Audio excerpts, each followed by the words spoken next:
नमस्कार साथियों, AIIMS BSc nursing और पैरामेडिकल के लिए प्रीवियस ईयर क्वेश्चंस और इम्पोर्टेंट क्वेश्चंस की इस सीरीज में आप सभी का स्वागत है। इस सीरीज में हम पहले देख चुके हैं, बायोलॉजी का एक लेक्चर ले चुके हैं प्रीवियस ईयर क्वेश्चंस के लिए, और फिजिक्स का भी एक लेक्चर ले चुके हैं। अब ये तीसरा लेक्चर है बायोलॉजी का, जिसमें हम इम्पोर्टेंट क्वेश्चंस और प्रीवियस ईयर क्वेश्चंस को एक साथ लेकर आ रहे हैं। इसमें अपन कंसेप्ट को भी देखेंगे और उन क्वेश्चंस को भी समझेंगे, ठीक है। और आपको पता है कि ये सारे जो पीडीएफ है अपने टेलीग्राम चैनल पर आपके लिए अवेलेबल हो जाएंगी, वहाँ से एक बार आप इसको रिवीजन कर लीजिएगा। अगर आप चैनल पर नए हैं तो चैनल को सब्सक्राइब कर लीजिए, अपने दोस्तों तक इस चैनल को शेयर कर दीजिए, ठीक है। चलिए बढ़ते हैं अपने फर्स्ट क्वेश्चन की तरफ। और क्वेश्चन काफ़ी इंपॉर्टेंट हैं, आपके लिए चुने गए हैं, डायरेक्ट क्वेश्चन हैं जो कि आपसे रिलेटिव हैं, आपके एग्जाम से रिलेटिव हैं, उन्हीं क्वेश्चंस को यहाँ पर लाया गया है, ठीक है। तो आप अच्छे से इन क्वेश्चंस को पढ़िए, हिंदी और इंग्लिश दोनों में है क्वेश्चंस, अच्छे से पढ़िए और आंसर लगाने की कोशिश कीजिए और फिर आप इसका एक्सप्लेनेशन दीजिए, ठीक है। जो पहला जो क्वेश्चन है, देखिए इस क्वेश्चन को पढ़िए कि under which of the following condition will there be no change in the reading frame of the following mRNA. जो ये एमआरएनए का कोड दिया हुआ है आपको, एमआरएनए का ये जो कोड दिया हुआ है, इसके अंदर रीडिंग फ्रेम के अंदर आपको कोई भी चेंज नहीं होना चाहिए।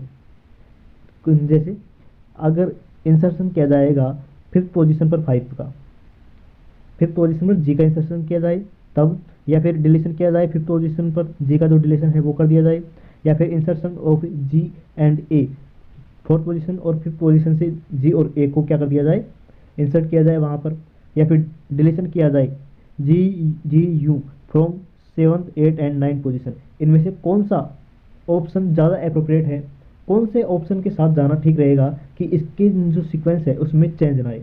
देखिए एमआरएनए से जब भी प्रोटीन बनती है, एमआरएनए से क्या बनती है, प्रोटीन बनती है, ठीक है। जैसे एमआरएनए फिर एमिनो एसिड, और एमिनो एसिड ही जब एक श्रृंखला के अंदर सम्मिलित हो जाती है, कनेक्ट हो जाती है, तो उसे अपन क्या बोलते हैं, प्रोटीन बोलते हैं, ठीक है। तो एमआरएनए से एमिनो एसिड बनना है, प्रोटीन बननी है, और जब ये एमिनो एसिड बनते हैं तो ये 3-3 को कोड करते हैं, 3-3 बेसिस को कोड करते हैं। जैसे यहाँ पर देखो आप 3-3 को अपन कोड करने की कोशिश करते हैं। AAC आप यहाँ से पढ़ना स्टार्ट कीजिएगा, AAC ये एक कोड हो गया, ठीक है। AGC ये दूसरा कोड हो गया, ठीक है। ये जो तीसरा कोड हो गया GGU ये तीसरा कोड हो गया। ये जो फोर्थ कोड है GCU ये कौन सा कोड हो गया, ये आपका फोर्थ कोड हो गया। ये थर्ड कोड था, ये सेकंड कोड था, ये फर्स्ट कोड है, ठीक है। और जो ये लास्ट वाला है, ये देखो ये है लास्ट वाला, ठीक है। AUU ये 5 कोड हैं, ठीक है। इसमें से अपने को जब भी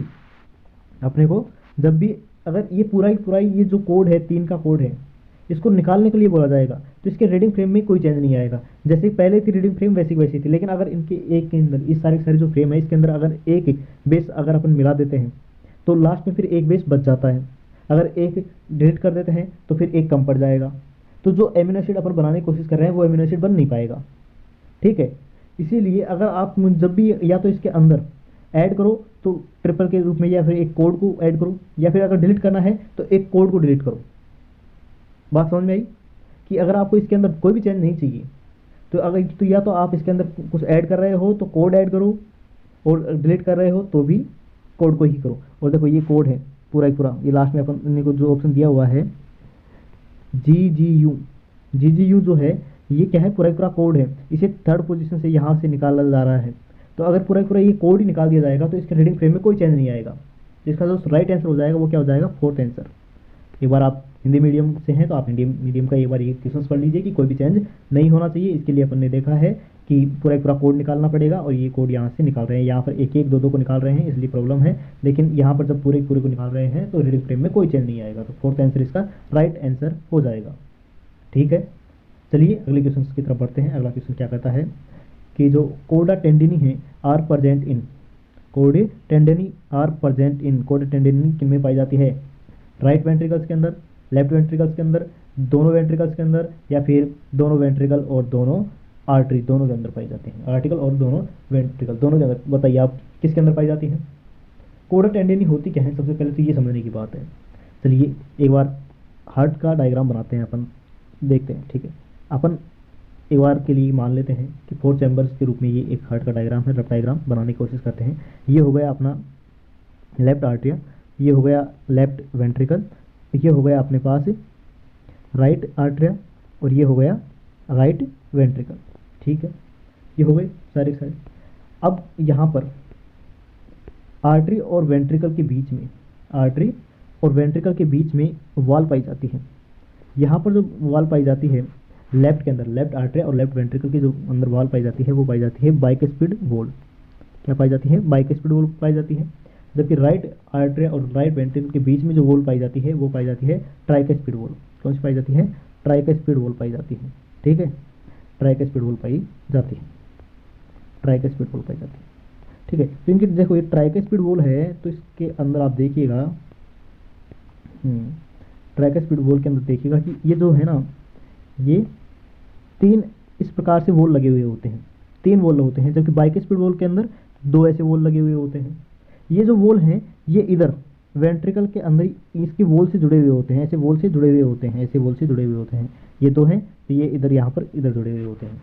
ठीक है, जब भी ब्लड जो है वेंट्रिकल से और कहाँ से, आर्टरिया से और वेंट्रिकल से आएगा, इधर से आएगा, तो ये ऐसे कैसे, ये जो यहाँ पर ये कोडा टेंडिनी है, इनको अपन ने बोला है ये वॉल से जुड़े हुए हैं, इनको बोलते हैं कोडा टेंडिनी। क्या बोलते हैं? कोडा टेंडिनी बोलते हैं। ये किसको? वॉल्स को जोड़कर रखता है। जब ये ऊपर से ब्लड आएगा तो ये ऐसे कैसे खुल जाएंगी, जैसे ऊपर से ब्लड आएगा तो ये नीचे की तरफ खुल जाएंगी। ठीक है, लेकिन जब भी वेंट्रिकल से और आर्टरी की तरफ ब्लड का फ्लो होने लगेगा तो ये वापस से ये जो है खिंच जाएंगी। ये जो कोडा टेंडिनी है ये वापस से पीछे की तरफ खिंच जाएंगी। जब ये स्ट्रेच हो जाएंगी पूरी तो ये जो वॉल है पूरे बंद हो जाएंगी, तो ब्लड जो है वेंट्रिकल से और आर्टरी की तरफ नहीं जा पाएगा। ठीक है, तो ये कोडा टेंडिनी कहाँ पर पाई जाती है, ये अब आपको बात समझ में आई कि कोडा टेंडिनी सिर्फ किनके अंदर पाए जाते हैं? वेंट्रिकल्स के अंदर पाए जाते हैं, और दोनों वेंट्रिकल्स के अंदर पाए जाते हैं। तो इसका जो राइट आंसर हो गया वो हो गया फोर्थ आंसर नहीं, थर्ड आंसर जो है इसका राइट आंसर हो गया है। देख लीजिए कि बोथ आर्टिकल्स के अंदर पाई जाती है। यहाँ पर आप हिंदी मीडियम में देख सकते हैं, दोनों निलय के अंदर पाई जाती है। ठीक है, दोनों निलय के अंदर पाई जाती है। आर्टरीज को बोला जाता है आलिन और वेंट्रिकल्स को बोला जाता है निलय। तो दोनों निलय के अंदर पाई जाती है कोडा टेंडिनी। ठीक है, अगले क्वेश्चन की तरफ बढ़ते हैं। जो अगले क्वेश्चन ये है, एक ग्राफ दिया हुआ है आपके सामने और ये ग्राफ को सीधा सीधा पूछा रहा है कि ये ग्राफ किसका है। एनसीईआरटी के अंदर मेंशन है, एनसीईआरटी के अंदर दिया हुआ है। इधर दिया है पार्शियल प्रेशर ऑफ ऑक्सीजन और इधर दे रखा है हीमोग्लोबिन का ऑक्सीजन के साथ सेचुरेशन। तो ये जो कर्व है ये सिग्मोइड कर्व है। कैसा है? सिग्मोइड है।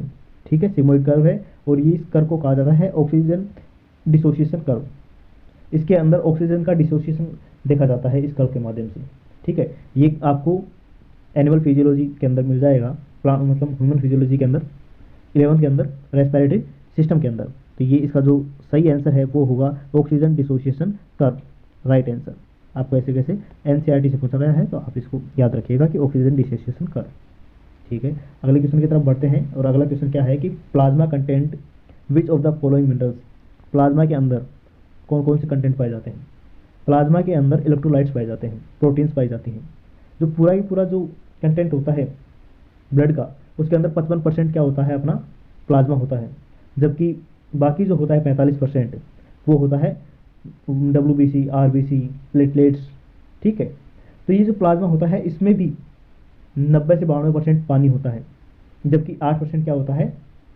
प्रोटीन्स होती हैं। 6 से 8% प्रोटीन होती हैं। ठीक है, और इसके अंदर और क्या क्या पाए जाते हैं?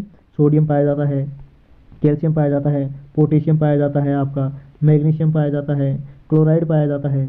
ये सारे सारे इलेक्ट्रोलाइट भी पाए जाते हैं, ये सारे सारे इलेक्ट्रोलाइट भी पाए जाते हैं। सोडियम कैल्शियम आयन ठीक है पाया जाता है, मैग्नीशियम आयन पाया जाता है, क्लोराइड आयन पाया जाता है। तो भाई ये भी दे देते, पोटेशियम भी दे देते। चलो ठीक है, तो इसका ये सारे सारे पाए जाते हैं प्लाज्मा कंटेंट के अंदर, ये सारे सारे पाए जाते हैं। Fourth answer is the right answer. Plasma में कौन से खनिज पदार्थ पाए जाते हैं ये आपसे पूछा गया था। ये इसका जो राइट आंसर है फोर्थ आया है। ठीक है, अगले क्वेश्चन की तरफ बढ़ते हैं। अगला क्वेश्चन क्या कहता है कि इथाइलिन की डिस्कवरी किसने की थी? इथाइलिन की डिस्कवरी किसने की थी? तो याद करने वाला क्वेश्चन है और आप भी इसको याद की रखिएगा। ये प्लांट फिजियोलॉजी के अंदर लास्ट वाला जो चैप्टर है हार्मोन वाला, उससे पूछा गया है, डायरेक्टली एनसीईआरटी से है, सारे सारे क्वेश्चन एनसीईआरटी से हैं। एच एच कोजिन ने इथाइलिन की खोज की थी। ठीक है, इसको याद कर लीजिएगा, इथाइलिन की खोज किसने की थी? एच कोजिन ने। ठीक है, अगले क्वेश्चन की तरफ बढ़ते हैं। अगला क्वेश्चन क्या कहता है कि typical growth curve in plants के अंदर, प्लांट के अंदर जो ग्रोथ का कर्व होता है वो कैसा होता है?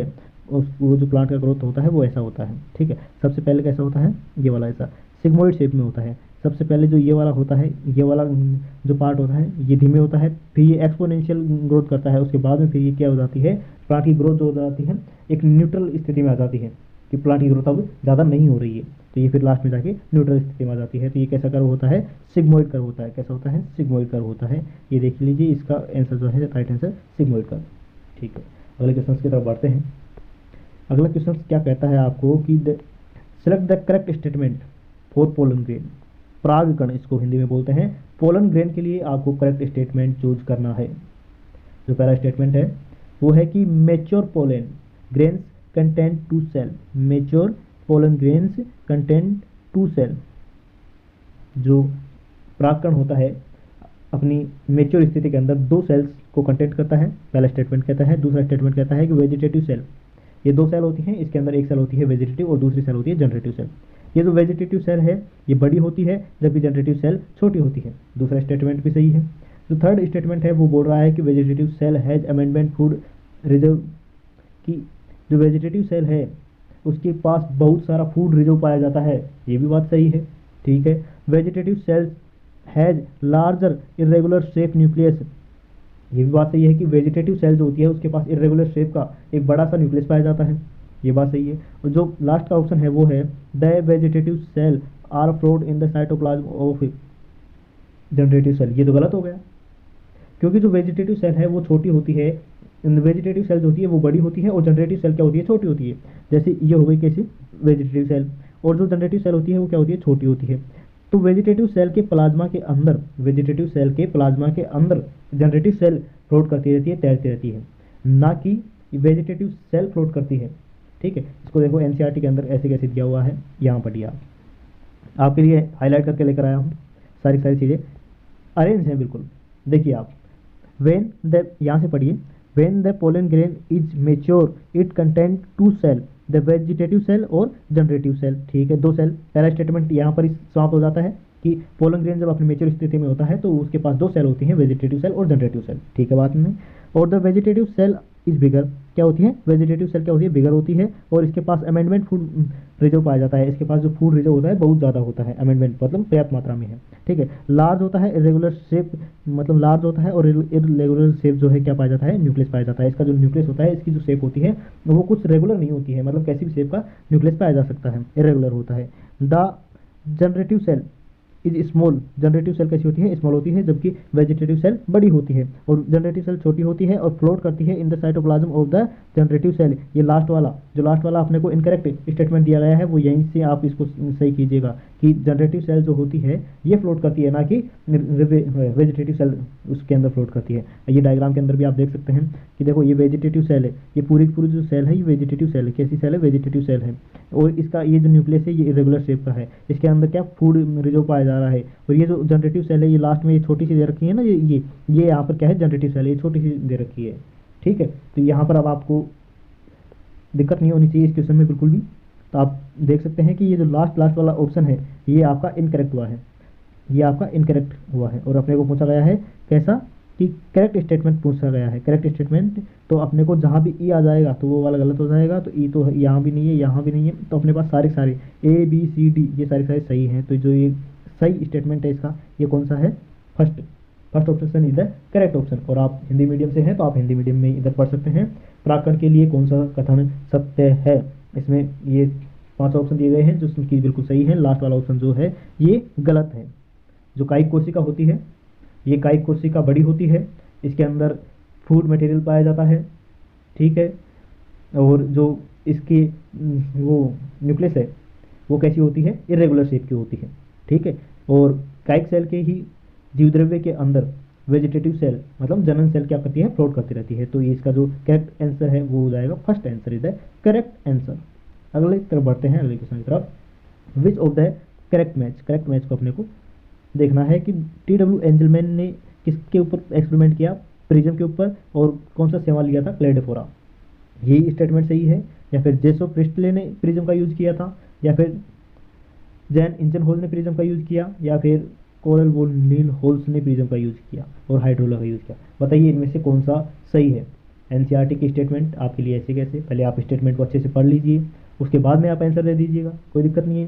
देखो एनसीईआरटी कहती है कि now consider the interesting experiment done by the T W. Engelmann, ठीक है, यूजिंग ए प्रिज्म। किसने किया था?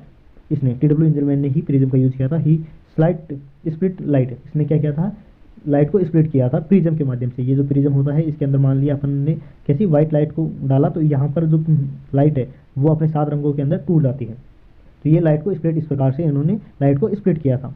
Its spectral component and then illuminate a green algae Cladophora. Green algae किस कौन सा लिया था? Cladophora, placed in a suspension of aerobic bacteria. तो ये क्लेडोफोरा का इसने यूज किया था, प्रिज्म का इन्होंने यूज किया था, टी.डब्ल्यू. एंजलमैन ने इसका जो सही आंसर होगा वो होगा T W. Engelmann. Correct option is the first option. Plant physiology से है, फोटोसिंथेसिस इन प्लांट्स वाले चैप्टर्स में शुरू में ही दिया है। डू यू नो वाले चैप्टर, डू यू नो जो टॉपिक है उसका, उसके अंदर दिया है, ठीक है। ये जो आप अगर हिंदी मीडियम से हैं तो यहाँ इधर देख सकते हैं, टी.डब्ल्यू. एंजलमैन ने प्रिज्म को यूज किया था, क्लेडोफोरा का यूज किया था। ओके, आगे की तरफ बढ़ते हैं। आगे ये अगला जो क्वेश्चन है वो जो क्या है कि the bone of forelimb of whale, bat and cheetah and man are similar in structure. ये सारे कैसे हैं? स्ट्रक्चर इनकी सिमिलर है, सिमिलर स्ट्रक्चर है। इसको आंसर कौन सा सही होगा? One organism have given rise to another, मतलब एक ऑर्गेनिज्म दूसरे से राइज हुआ है क्या इनके अंदर? नहीं।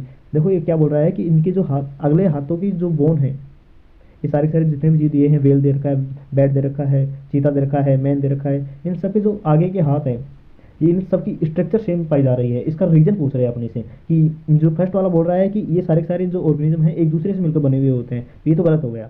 जो सेकंड बोल रहा है कि दे शेयर ए कॉमन एंसेस्टर, इसके ऊपर बाद में बात करते हैं। जो थर्ड है वो है they perform the same function. ये सब सेम फंक्शन थोड़ी ना करते हैं। वेल जो होता है तैरने के लिए काम में लिया जाता है, जबकि चीता क्या होता है? शिकार करने के लिए, चलने के लिए काम में लेते हैं, जबकि मैन तो पकड़ने के लिए काम में लेता है, हाथों का यूज, ठीक है। तो ये इनका, ये भी गलत हो गया है कि इनका फंक्शन सेम नहीं है। They have chemical dissimilarities, chemical की बात ही कहाँ आ गई यहाँ पर? तो ये वाला जो ऑप्शन है बिल्कुल सही है कि कॉमन एंसेस्टर पाया जाता है। इनके पीछे क्या है? कॉमन एंसेस्टर, मतलब कि ये समजातीय ऑर्गन है, होमोलोगस ऑर्गन है। ये एक जगह से, इनकी जो उत्पत्ति है, इनका जो ओरिजिन है वो एक जगह से है, इसीलिए इनकी स्ट्रक्चर सेम है। मतलब जिनकी स्ट्रक्चर भी सेम हो और वो एक जैसा काम करें तो उसे कहते हैं होमोलोगस ऑर्गन। ये कैसे ऑर्गन है? होमोलोगस ऑर्गन है, और इनका जो एंसेस्टर है वो सेम है। ये इसका जो करेक्ट ऑप्शन हो जाएगा वो हो जाएगा आपका सेकंड ऑप्शन इधर, करेक्ट ऑप्शन की इनके पूर्वज समान हैं। वेल, चमगादड़, चीता और मनुष्य के अग्रपाद अस्थियां समान होती हैं क्योंकि ये एक दूसरे को जन्म दिया है, गलत। इनके समान कार्य होते हैं, गलत। रासायनिक समानता, असमानताएं होती हैं, ये भी गलत। तो इसका जो सही ऑप्शन हो जाएगा वो हो जाएगा सेकंड ऑप्शन, करेक्ट ऑप्शन। आपने देखा अभी मैंने एम्स के लिए अपन ने फिजिक्स के पीवाईक्यूज करवाए, सारे पीवाईक्यूज बड़े अच्छे थे, उसके कंसेप्ट भी मैंने वहीं पर समझाया आपको। अगर आपने वो चैप्टर नहीं भी किया है तो आप उसको देखेंगे तो आपको पूरी तरीके से समझ में आएगा, एक एक क्वेश्चन समझ में आएगा। मैंने वहाँ पर YDAC के 3 क्वेश्चन करवाए हैं, YDAC के पूरे कंसेप्ट को आपको समझा दिया है, और उसके बाद में फिर उसके ऊपर 3 क्वेश्चन करवा दिए हैं बड़ा अच्छे तरीके से। लेकिन यूट्यूब पर सबसे बड़ी दिक्कत होती है स्टूडेंट के साथ कि वो जो स्ट्रेटेजी वाले वीडियोज़ हैं, इंफॉर्मेटिव वीडियोज़ हैं, ये सारे वीडियोज़ देखता रहता है, जबकि जो मेन कंटेंट है, जहाँ पढ़ाई लिखाई वाली बात है, वो वाले वीडियोज़ देखता ही नहीं है। जो एट द एंड आपका जो सिलेक्शन होना है वो किससे होना है? वो सिलेक्शन होना है आपका किससे? ये जो पढ़ाई वाले वीडियोज़ हैं, लेक्चर हैं, इनसे होने वाला है। लेकिन इनको कितने लोग देखते हैं? 40-50 लोग देखें, ठीक है। तो आप अपने दोस्तों के साथ, ज़्यादा से ज़्यादा लोगों के साथ शेयर कीजिए और पूरे वीडियो को फॉलो कीजिए, तभी मज़ा है। ऐसे नहीं कि 1 मिनट देखा, अरे मज़ा नहीं आ रहा, छोड़ो। अरे पढ़ाई में मज़ा कहाँ आता है? इंटरेस्ट लेना पड़ता है, ठीक है। तो इस बात को ध्यान रखिए कि स्ट्रेटेजी वाले वीडियोज़, इन्फॉर्मेटिव वीडियोज़, हाँ ठीक है, एक हद तक देखने चाहिए, लेकिन ज़्यादा उनके अंदर इन्वॉल्व नहीं होना है अपने को, और पढ़ाई वाले वीडियोज़ की तरफ अपने को देखना है। मेच्योरिटी लानी है अपने अंदर कि कौन अपने लिए सही कर रहा है और कौन सिर्फ अपने व्यूज़ के लिए काम कर रहा है।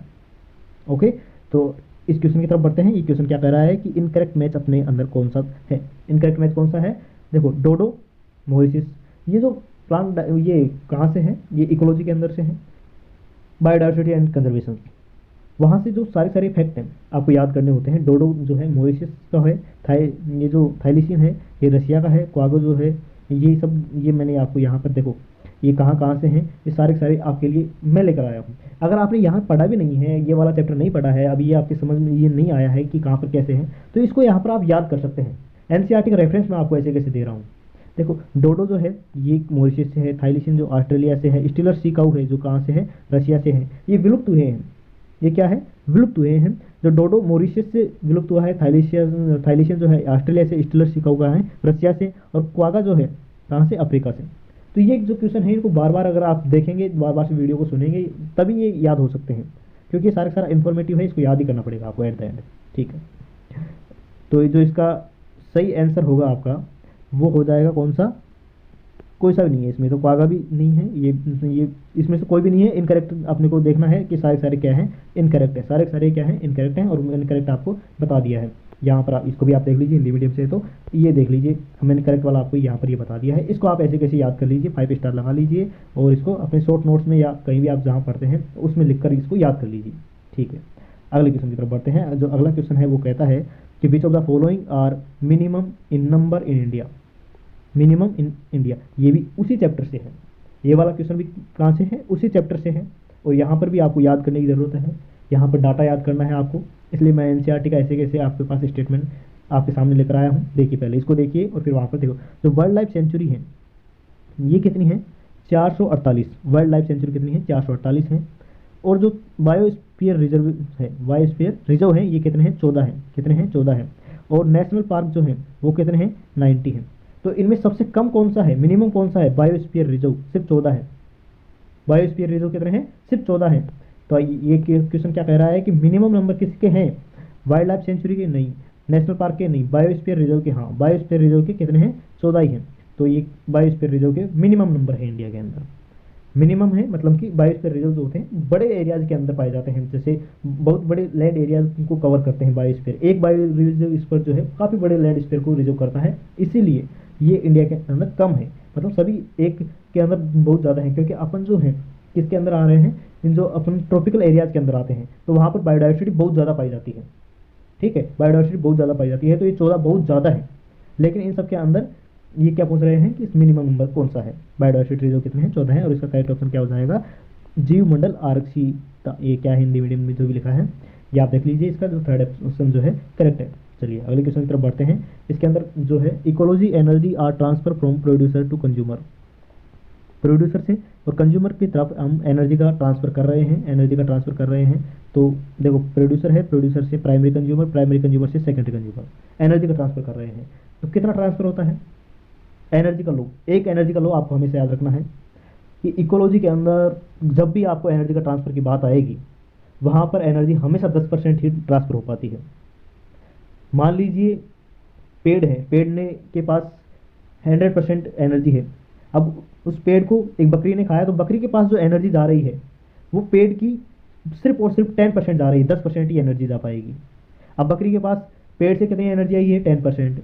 अब बकरी को भेड़िया ने खाया, अब जो भेड़िया के पास गई है वो बकरी के पास जो 10% था उसका भी 10% गया है। मतलब कि अगर पेड़ के रेस्पेक्टिव में देखें तो 1% ही गया है। तो एनर्जी जो है हमेशा जो ट्रांसफ़र होती है वो 10% लेकर ट्रांसफ़र होती है। ये दोनों 10% आएंगे। ये जो इसका करेक्ट ऑप्शन हो जाएगा वो third is the correct option. पारितंत्र में ऊर्जा जो होती है वो 10% लो के हिसाब से क्या करती है, आगे की तरफ ट्रांसमिट करती है, स्थानांतरित होती है। इसका जो करेक्ट ऑप्शन हो जाएगा वो हो जाएगा ए, मतलब कि third option is the correct option is, हमेशा 10% रूल को फॉलो करती है। आगे की तरफ बढ़ते हैं। अगला जो क्वेश्चन है ये लास्ट क्वेश्चन है, ये देखिए आज के लिए last question. Which of the following are the incorrect match, incorrect match अपने को ढूंढना है। जो म्यूटेशन है ये क्या होता है, रैंडम एंड डायरेक्शनलेस। म्यूटेशन कभी भी हो सकता है, रैंडम है सर, डायरेक्शनलेस है। ठीक है, डायरेक्शनलेस है और रैंडम है, कभी भी हो सकता है। ये हो सकता है कि आपको एडवांस फीचर की तरफ लेकर जाए, या फिर हो सकता है कि आपको जो पहले पूर्वज थे उनकी तरह एक ऐसा म्यूटेशन हो जाए, होता है ना। तो ये म्यूटेशन ऐसा ही होता है कि रैंडम और डायरेक्शनलेस होता है। यूगोडोविरिच जो था, इन्होंने ही म्यूटेशन की वजह से खोज की थी, और इन्होंने प्रिज्म रोज पर काम किया था। किस पर काम किया था, प्रिज्म रोज पर काम किया था, ये भी सही है। तो नेचुरल सिलेक्शन है, ये भी डार्विन ने दिया था। किसने दिया था, नेचुरल सिलेक्शन किसने दिया था, डार्विन ने दिया था। इन्होंने कहा था कि जो नेचर है वो अपने आप जो कैपेबल होता है उसको सिलेक्ट कर लेता है। ये किसने कहा था, डार्विन ने कहा था। ये बात सही भी है। और लास्ट ऑप्शन है कि जो म्यूटेशन है ये हार्डी विनबर्ग इक्विलिब्रियम को इफेक्ट नहीं करता है। अरे क्या बोल दिया, इफेक्ट नहीं करता है, करता है। हार्डी विनबर्ग ने क्या कहा कि ये जो स्पीसीज हैं दुनिया में, ये उतनी की उतनी ही रहेंगी, जितनी पहले थी उतनी ही आगे भी रहेंगी। लेकिन ऐसा तो नहीं है, म्यूटेशन होता है और ये सब कुछ डिस्टर्ब कर देता है। जैसा पहले था वैसा बाद में नहीं रहता है। तो म्यूटेशन जो होता है इसके लिए बड़ा ही घातक है। हार्डी विनबर्ग इक्विलिब्रियम के लिए ये बिल्कुल भी सूटेबल चीज़ नहीं है। म्यूटेशन नहीं होना चाहिए। अगर हार्डी विनबर्ग इक्विलिब्रियम चाहिए तो म्यूटेशन नहीं होना चाहिए। तो ये इफेक्ट करता है, बहुत बुरी तरीके से इफेक्ट करता है। तो जो इसका इनकरेक्ट ऑप्शन हो जाएगा और ये हो जाएगा fourth option is the correct option. ठीक है, आप इधर भी देख लीजिए कि जो उत्परिवर्तन होता है यादृच्छिक और दिशाहीन होता है। यूगो डोविरीज ने विलियम प्रिमरोज पर काम किया था। प्राकृतिक चयन डार्विन ने उत्परिवर्तन जो है प्रभावित करता है। हार्डी विनबर्ग सभ्यता को क्या करता है, प्रभावित करता है। ठीक है, जो इसका करेक्ट ऑप्शन हो जाएगा fourth option is the correct option.